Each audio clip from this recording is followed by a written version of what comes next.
नमस्कार दोस्तों, स्वागत है आप सभी का आपके अपने YouTube channel GK by Sunil sir में। दोस्तों, राजस्थान का इतिहास, राजस्थान की हिस्ट्री में आज आप मैं सभी के लिए लेकर आए हूँ एक महत्वपूर्ण टॉपिक जिसमें एग्जाम में बार बार क्वेश्चन पूछ जाते हैं। दोस्तों, ये टॉपिक है आज का अपना स्थापत्य कला से संबंधित, और स्थापत्य कला में है राजस्थान की प्रमुख दुर्ग और दुर्ग में बने हुए कुछ महत्वपूर्ण स्थान जिनके बारे में एग्जाम में क्वेश्चन बार बार पूछे जाते हैं। दोस्तों, इस वीडियो में ऐसे बहुत से क्वेश्चन हैं जो पहले बार बार एग्जाम में पूछ जा चुके हैं और आगामी एग्जाम में पूछ जाने की पूरी संभावना रहती है। तो दोस्तों, देर ना करते हम शुरू करते हैं आज का हमारा पहला क्वेश्चन है, नागौर दुर्ग में शुक्र तालाब का निर्माण निम्न में से किसके द्वारा करवाया गया।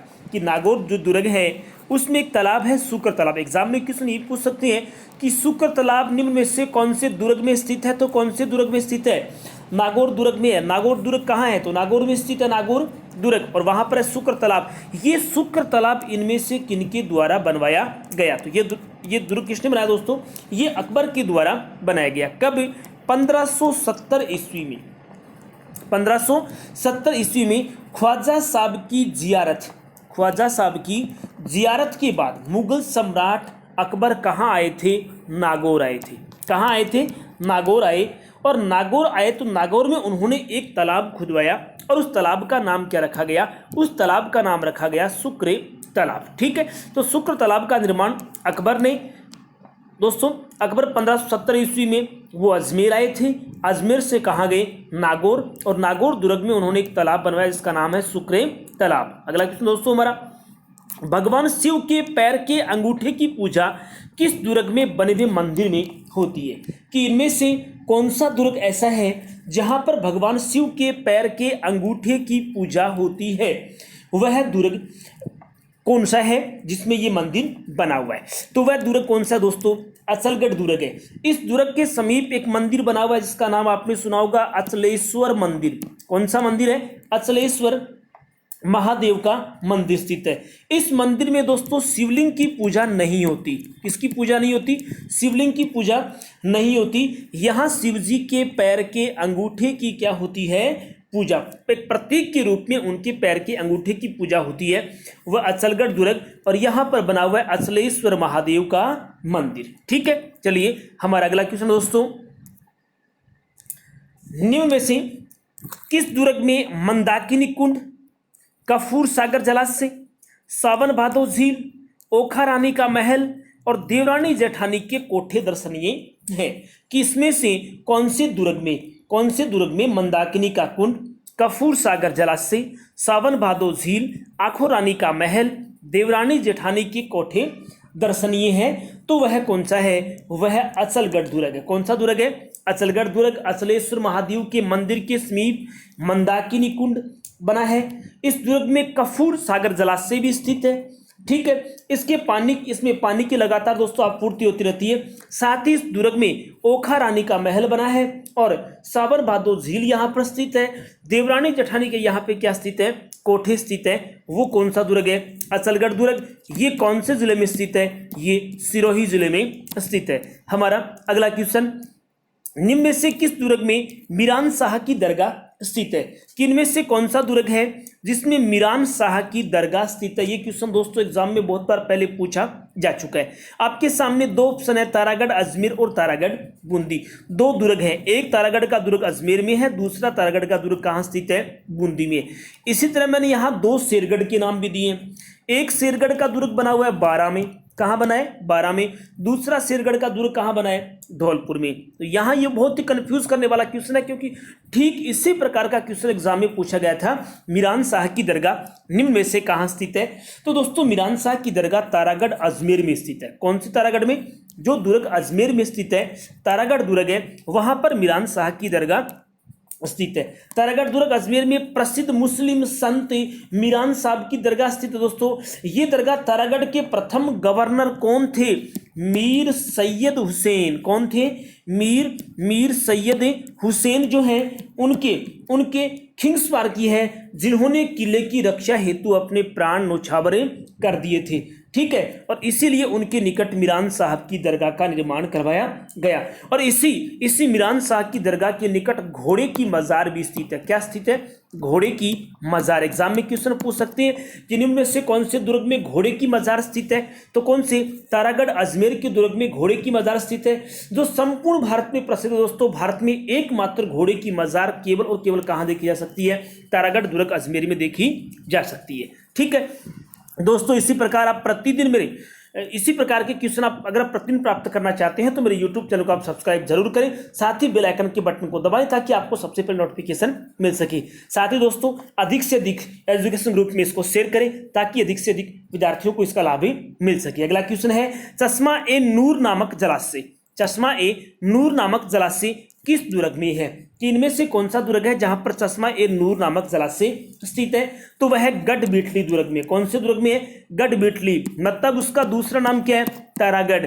गढ़बीठली दुर्ग कहां स्थित है, ये अजमेर में स्थित है। कहां स्थित है, अजमेर में। पेयजल की सुविधा के लिए चश्मा ए नूर नामक एक जलाशय बनाया गया जो गढ़बीठली दुर्ग में है। गढ़बीठली दुर्ग कहां है, अजमेर में। इसका दूसरा नाम क्या है, तारागढ़। हमारा अगला क्वेश्चन दोस्तों, रणथंभौर दुर्ग के संदर्भ में किसने कहा कि मैं इस दुर्ग को मुस्लिम भाइयों के एक बाल के बराबर भी नहीं समझता हूं, कि रणथंभौर दुर्ग के संबंध में यह कथन किसने कहा है कि मैं इस दुर्ग को मुस्लिम भाइयों के सिर के एक बाल के बराबर भी नहीं समझता। यह बात जलालुद्दीन खिलजी ने कही है। किसने कही है, जलालुद्दीन खिलजी ने। कब, 1301 ईस्वी में सुल्तान अलाउद्दीन खिलजी के रणथंभौर दुर्ग पर आक्रमण से पहले जलालुद्दीन खिलजी इस दुर्ग को जीत नहीं पाया था। कब, 1301 पे आक्रमण किया था किसने, अलाउद्दीन खिलजी ने किया था। उससे पहले जलालुद्दीन खिलजी ने इस दुर्ग पर आक्रमण किया था लेकिन वो इसको नहीं जीत पाया, और ये उस समय जाते समय दिल्ली कहाँ, दिल्ली लौट गया। लौटने के बाद कहा कि मैं इस दुर्ग को मुस्लिम भाइयों के एक बाल के बराबर भी नहीं समझता। कहने का अर्थ यही है कि हिंदी की वह कहावत कि नाच न जाने आंगन टेढ़ा वाली कहावत यहाँ सिद्ध होती है। तो ये कहावत किसने कही है, जलालुद्दीन खिलजी ने कही है कि मैं इस दुर्ग को मुस्लिम भाइयों के एक बाल के बराबर भी नहीं समझता। वो उसको जीत नहीं पाया और ये एक तरह से थोपने वाली बात थी। चलिए अगला क्वेश्चन है, किस दुर्ग की शान गर्भ गुंजन नामक तोप है, कि इनमें से कौन सा दुर्ग है जिस दुर्ग की शान बढ़ाती है, कौन, गर्भ गुंजन तोप बढ़ाती है। ये निम्न में से कौन से दुर्ग में स्थित है, भटनेर दुर्ग दोस्तों हनुमानगढ़ में स्थित है। तारागढ़, एक तारागढ़ अजमेर में है दोस्तों, दूसरा तारागढ़ कहाँ है, बूंदी में। हम जिस गर्भ गुंजन तोप की बात कर रहे हैं ये तारागढ़ दुर्ग बूंदी में स्थित है वहां पर। ठीक है, तो वहां है गर्भ गुंजन तोप। तो दोस्तों बूंदी दुर्ग में रंग विलास एक चित्रशाला भी स्थित है। यहां पर फूल महल भी है, बादल महल भी है, छत्र महल भी है, रतन महल भी है, अनिरुद्ध महल है, और साथ ही यहाँ पे क्या स्थित है, गर्भ गुंजन तोप है जो अपने आप में बहुत ज्यादा महत्वपूर्ण है। तो तारागढ़ बूंदी वाले दुर्ग में स्थित है गर्भ गुंजन तोप। ये नहीं मानना आपको, क्योंकि एक तारागढ़ अजमेर में भी है और एक तारागढ़ कहाँ है, बूंदी में। तो ये गर्भ गुंजन जो तोप है वो कहाँ है दोस्तों, तारागढ़ बूंदी वाले दुर्ग में स्थित है। हमारा अगला क्वेश्चन दोस्तों, नवलखा किला, नवलखा किला कहाँ स्थित है जिसका निर्माण कभी भी पूर्ण नहीं हुआ, अतः ये किला आज भी क्या है, अपूर्ण है। दोस्तों आपने नवलखा झील का नाम तो सुना है, लेकिन मैंने शायद ये क्वेश्चन आपको पढ़ने का पहली बार मौका दिया है कि नवलखा किला कहाँ स्थित है जिसका निर्माण कभी भी पूरा नहीं हुआ, अतः यह किला आज भी क्या माना जाता है, अपूर्ण माना जाता है। तो ये किला कहाँ है, झालावाड़ में है। ठीक है, नवलखा किला राज्य के झालावाड़ जिले में स्थित है। इस किले का निर्माण कभी भी पूरा नहीं हो पाया, इसलिए आज हम इसको क्या मानते हैं कि यह एक अपूर्ण किला है। चलिए हमारा अगला क्वेश्चन दोस्तों, इसी प्रकार से अगर क्वेश्चनों को व्याख्या से प्राप्त करना चाहते हैं तो मेरे YouTube चैनल को आप सब्सक्राइब जरूर करें। अगला क्वेश्चन है हमारा, कौन सा कथन गलत है, इनमें से कौन सा कथन गलत है। ऊंटगिरी का किला करौली में, बात बिल्कुल दोस्तों सही है। हापकोट का किला भीनमाल जालोर में स्थित है, नहीं ये दोस्तों ये भीनमाल में स्थित नहीं है। ये हापाकोट का जो किला है ये चौहटन में स्थित है। कहाँ स्थित है, चौहटन में। और चौहटन कहाँ स्थित है, चौहटन बाड़मेर में स्थित है। कहाँ स्थित है, चौहटन बाड़मेर में स्थित है हापाकोट का किला। ठीक है, तो ये कौन सा कथन गलत पूछा गया था, तो ये कथन इसमें क्या है, गलत है। बाकी कर्णसर का किला जयपुर में है, खिंवसर का किला कहाँ स्थित है, नागौर में है। तो हमारे क्वेश्चन का आंसर हो गया बी, हापकोट का किला है ये चौहटन बाड़मेर में है, ना कि भीलमाल में। चलिए अगला क्वेश्चन दोस्तों, सिरोही के संदर्भ में गलत कथन है। सिरोही जो जिला है उसके संदर्भ में इनमें से कौन सी बातें गलत है? अचलगढ़ का किला स्थित सिरोही में, बात बिल्कुल सही है। ठीक है। पचेवर का किला स्थित है, सिरोही में नहीं दोस्तों, पचेवर का किला टोंक जिले में स्थित है। कहां स्थित है? टोंक में। गलत कथन पूछा गया तो यहां हमारा कौन सा कथन बी है वो क्या है? गलत है। पचेवर का किला टोंक में है, ये सिरोही जिले में स्थित नहीं है। बसंतीगढ़ का किला भी कहां है? सिरोही में। और दुरसा आडा की पीतल की मूर्ति भी कहां स्थित है? सिरोही जिले में स्थित है। हमारा नेक्स्ट क्वेश्चन है, कालीसिंध व आहू नदियों के संगम के किनारे गागरोन दुर्ग के समीप कौन सा स्थान प्रसिद्ध है?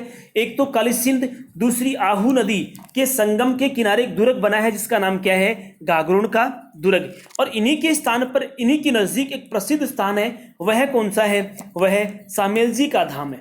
कौन सा धाम है? सामेल जी का धाम। आहू और कालीसिंध नदियों के पवित्र संगम स्थल को स्थानीय भाषा में दोस्तों क्या बोलते हैं? सामेल। किनको? एक तो कालीसिंध और दूसरी कौन है? आहू। इन दोनों नदियों के संगम को सामेल कहा जाता है। इसी के पास गागरोन के राजा संत पीपा की भी क्या बनी हुई है? एक छतरी बनी हुई है। ठीक है, कि संत पीपा की छतरी बनी है कौन से दुर्ग में? गागरोन दुर्ग में। सामेल जी धाम कहाँ स्थित है? गागरोन दुर्ग के निकट है। सामेल मतलब क्या है? कालीसिंध और आहू नदी के संगम को क्या माना है? सामेल माना है। और वहां पर एक मंदिर बना जिसका नाम क्या है? सामेल का धाम या सामेल का मंदिर। हमारा अगला क्वेश्चन है, राणा कुंभा ने किस दुर्ग का निर्माण ज्योतिष गणनाओं के केंद्र के रूप में करवाया? कि महाराणा कुंभा जो मेवाड़ के शासक थे, उन्होंने कौन से दुर्ग का निर्माण ज्योतिष गणनाओं के केंद्र के रूप में किया? तो वह कौन था? सज्जनगढ़ का दुर्ग। यह सज्जनगढ़ का किला दोस्तों उदयपुर में स्थित है। कहां स्थित है? उदयपुर में स्थित है। ये वहां की पहाड़ियां हैं, उन पहाड़ियों में निर्मित है कौन सा दुर्ग? सज्जनगढ़ का दुर्ग, जिनका निर्माण किसने करवाया? राणा कुंभा ने करवाया है। ठीक है दोस्तों, ज्योतिष गणनाओं का एक प्रमुख केंद्र रहा है किसका? कौन सा दुर्ग? सज्जनगढ़ का दुर्ग। ठीक है दोस्तों, सज्जनगढ़ के दुर्ग को कहा जाता है उदयपुर का मुकुटमणि। कि निम्न में से कौन सा दुर्ग उदयपुर का मुकुटमणि कहा जाता है? तो वह कौन सा दुर्ग है? सज्जनगढ़ का दुर्ग है, जिसका निर्माण राणा कुंभा ने करवाया था। किसके लिए? ज्योतिष गणनाओं के केंद्र के लिए। हमारा नेक्स्ट क्वेश्चन, किस दुर्ग में सुभट निवास, खिलवत निवास स्थित है? इनमें से कौन सा दुर्ग है जहां पर सुभट निवास है और खिलवत निवास स्थित है?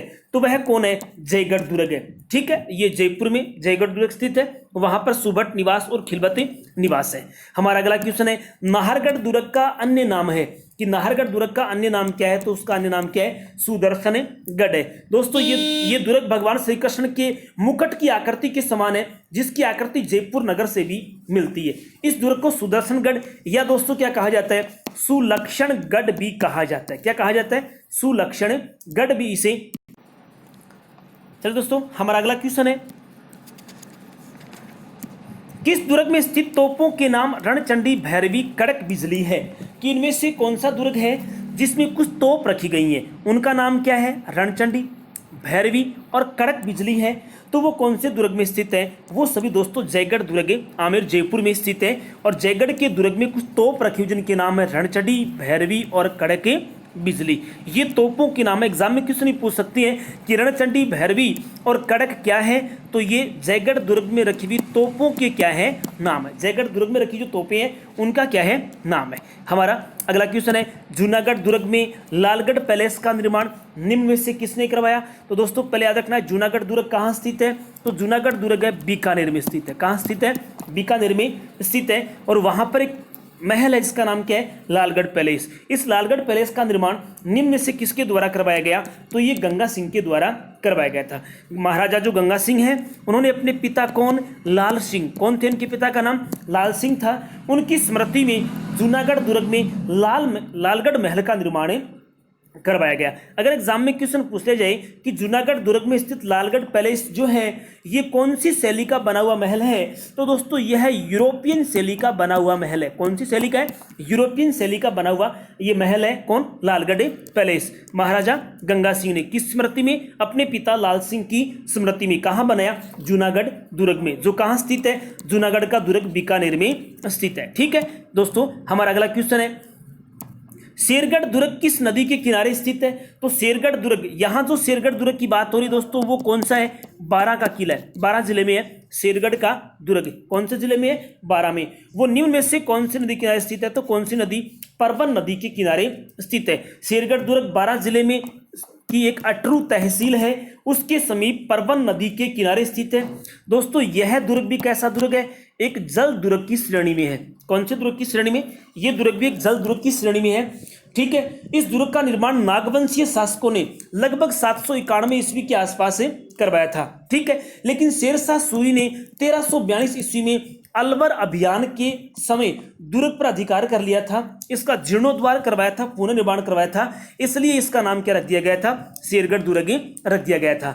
हमारा अगला क्वेश्चन है, निम्न में से किस दुर्ग को कोसवर्धन दुर्ग भी कहा जाता है? कि इनमें से कौन सा दुर्ग है जिसे कोसवर्धन दुर्ग भी कहते हैं? तो दोस्तों आपके सामने देखिए, एक शेरगढ़ दुर्ग और एक शेरगढ़ दुर्ग, दो ऑप्शन दिए हैं। एक शेरगढ़ दुर्ग है वो कहाँ? बारां में स्थित है। दूसरा कौन सा है? दूसरा धौलपुर में स्थित है। इसमें से दोनों में से एक आंसर सही होगा। कौन सा होगा? तो कोसवन दुर्ग जो है इसकी उपमा शेरगढ़ दुर्ग बारां वाले को दी गई है। कि शेरगढ़ दुर्ग जो बारां में स्थित है इसे कोसवर्धन दुर्ग के नाम से भी जाना जाता है। ये क्वेश्चन भी दोस्तों बहुत बार पहले एग्जाम में पूछा जा चुका है कि निम्न में से किस दुर्ग को कोसवर्धन दुर्ग भी कहते हैं? तो शेरगढ़ दुर्ग बारां में जो स्थित है उसको अपन क्या कहते हैं? उसको दोस्तों कोसवर्धन दुर्ग का नाम दिया गया है। हमारा अगला क्वेश्चन है, किस दुर्ग को भग्नावशेषों को रावण देहरा कहते हैं? कि इसमें से कौन सा दुर्ग है जिस दुर्ग को भग्नावशेषों को रावण देहरा कहते हैं? तो वह कौन सा है? बाला दुर्ग है। कौन सा दुर्ग है? बाला। ये कहाँ स्थित है? ये अलवर में स्थित है। कहाँ स्थित है? अलवर में। और अलवर की अरावली की जो पहाड़ियां हैं उनमें बना हुआ है कौन सा दुर्ग है? बाला का किला, बाला दुर्ग जो अलवर में है। इस दुर्ग का निर्माण जो है ये आमेर के दो नरेश थे। कौन? कोकिल देव। कौन थे? कोकिल देव। कोकिल देव के पुत्र थे जिनका नाम था अलुग राय। क्या नाम था? अलुग राय के ने एक छोटे दुर्ग के रूप में इसको बनवाया था। ठीक है, तो वह कौन है? वह कौन है? बाला का दुर्ग है जो अलवर जिले में स्थित है। दोस्तों अगला क्वेश्चन है, भरतपुर के जाट राजा जवाहर सिंह ने 1764 ईस्वी में लोहागढ़ दुर्ग में जवाहर बुरुज का निर्माण किस राज्य के उपलक्ष्य में करवाया? किस विजय के उपलक्ष्य में करवाया? कि भरतपुर के जाट राजा जवाहर सिंह ने 1764 ईस्वी में लोहागढ़ दुर्ग में एक बुर्ज बनाई जिसका नाम क्या रखा गया? जवाहर बुरुज। जिसने बनाई उसने अपने नाम के आधार पर इसका नाम रख दिया जवाहर बुरुज। निम्न में से किस विजय के उपलक्ष्य में करवाई? तो दिल्ली विजय, दिल्ली राज्य की विजय के उपलक्ष्य में इसका निर्माण करवाया था। महाराजा जवाहर सिंह ने दिल्ली विजय के उपलक्ष्य में लोहागढ़ दुर्ग जो भरतपुर में स्थित है उसमें एक बुरुज बनाई जिसका नाम क्या है? जवाहर बुरुज। ठीक है, निर्माण करवाया। कब करवाया दोस्तों? तो याद रखना 1764 ईस्वी में करवाया था। ठीक है, और ये दोस्तों क्या है कि यहाँ अंग्रेजों पर विजय के प्रतीक के रूप में इस जवाहर बुरुज का निर्माण जवाहर सिंह ने, जो भरतपुर के जाट वंश के राजा थे, लोहागढ़ के दुर्ग में बनाया। दिल्ली के विजय के उपलक्ष्य में इस दुर्ग का निर्माण करवाया गया। दोस्तों इसी प्रकार से प्रतिदिन आप क्वेश्चनों को व्याख्या सहित प्राप्त करना चाहते हैं तो प्लीज मेरे यूट्यूब चैनल को आप सब्सक्राइब जरूर करें, साथ ही अपने दोस्तों को अधिक से अधिक शेयर करें ताकि आने वाले एग्जामों में उनको ज्यादा से ज्यादा लाभ प्राप्त हो सके। दोस्तों आज के लिए सिर्फ इतना ही होगा। Thank you. जय हिंद, जय भारत।